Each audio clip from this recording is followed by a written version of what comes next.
This question can be solved through the use of models. Tom has 60 fewer beads than Susie. Susie then gives away a quarter of her beads. This is the tricky part, because Susie's model is made up of two different rectangles. So how do you cut it up into 4 pieces? Well, actually, all you have to do is cut each rectangle into 4 pieces, and then take one piece from each rectangle. Let me say that in another way. A quarter of the total is the sum of a quarter of each piece. This is the same for other fractions as well, and also for models that are made up of more than 2 pieces. To see why, take a look at this model that is made up of a blue rectangle and a red rectangle.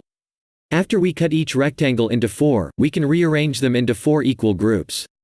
Now it is much easier to see why a quarter of the blue rectangle plus a quarter of the red rectangle is the same as a quarter of the whole thing. Back to the question. Since we are going to cut each of Susie's rectangle into 4 pieces, we can assign 4 units to the left rectangle. We will divide 60 into 4 later. For now, notice that the left rectangle is the same size as Tom's model, because after you remove the 60, Tom and Susie should have an equal amount.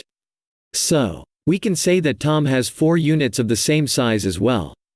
After Susie gives away a quarter of her beads, she is then left with 3 units, and 3/4 of 60.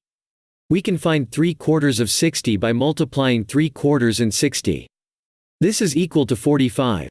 The question says that they had 80 beads in the end. Now, we can see that altogether, they have 7 units and another 45 beads. Therefore, if you take away 45 beads from the total, you will get the total of 7 units. 80 minus 45 equals 35.